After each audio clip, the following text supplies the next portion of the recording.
ఉత్తమము అనుకూలము సంపూర్ణము దేవుని చిత్తం మీద పరీక్షించి తెలుసుకున్నట్లు మీ మనస్సు మారి నూతనం ఒకటి వలన రూపాంతరం పొందాలి. అందుకని రాయబడింది, ఎవడైనా నువ్వు క్రీస్తు యేసునందు ఉన్న ఎడల వాడు నూతన సృష్టి. You are the new creation of the God. దేవుని కొరకు నూతనమైన సృష్టిగా చేయబడటం కోసమే దేవుడు మనల్ని ఏర్పాటు చేసుకుంది. మనకు తిప్పి పడితే ఇప్పుడు నేను అడుగుతూ చూడండి, మీరు దెబ్బకి డేలైపోతారు అంతే. నడిపించు నానవ అనే పాటలో 3వ చరణం ఏంటి చెప్పు?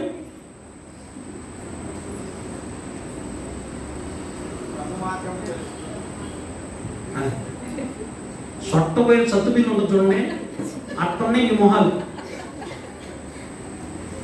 నిజం. నడిపించిన పాట ఎప్పుడు రాశాను తెలుసా? నేను ఆ పుట్టక ముందు రాశాను. అంటే నాకు తెలిసి నువ్వు పుట్టక ముందు కూడా రాసే ఉంటాయి, అవునా కాదు?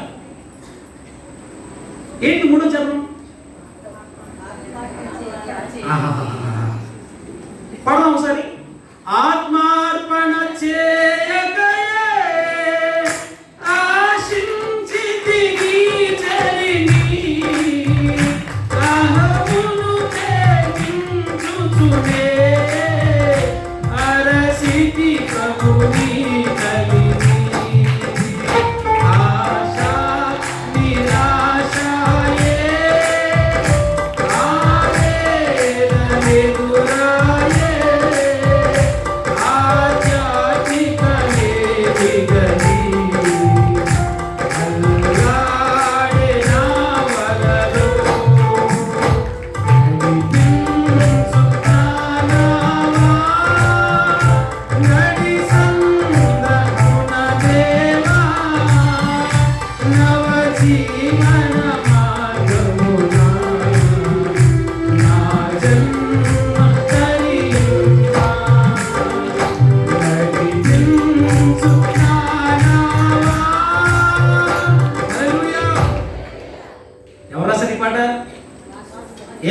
ప్రభుని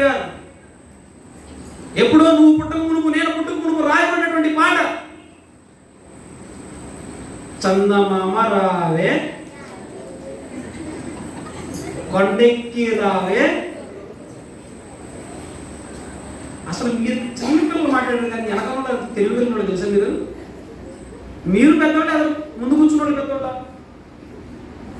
చందమామ రావే పాట ఎవరు బాగొచ్చు? అందరం వచ్చి ఇక్కడ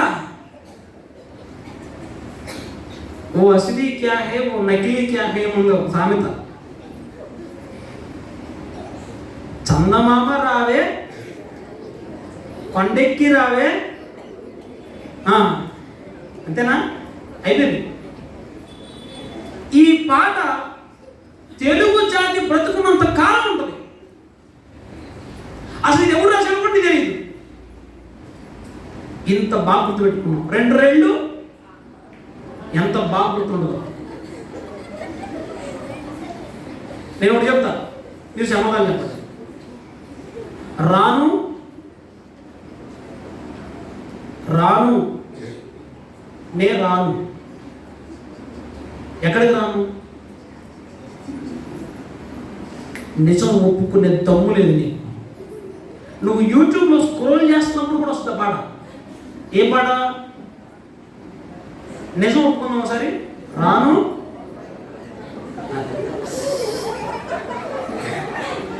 పచ్చి దొంగలు అంతే. ఇది నువ్వు నిద్రలో ఏమడిగినా చెప్తావు. ఇది నవ్వుకున్నావా? సిగ్గుండాలి. సిగ్గు సిగ్గు శరం అనేటువంటి 2 ఉంటాయి. నువ్వు కూడా నాది పని చేయాలా? నిద్రలో కూడా పడుకున్నప్పుడు కూడా అడిగిన 4వ చరణం ఏంట్రా? ప్రభు మార్గము విడచితిని ప్రార్థించుట మానితిని. 5వ చరణం లోతైన జలములలో లోతున వినబడు స్వరమా. పడిపోయిన చేతులన్నీ కూడా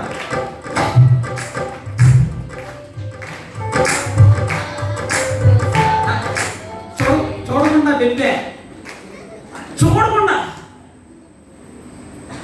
ప్రపంచ నటనలలో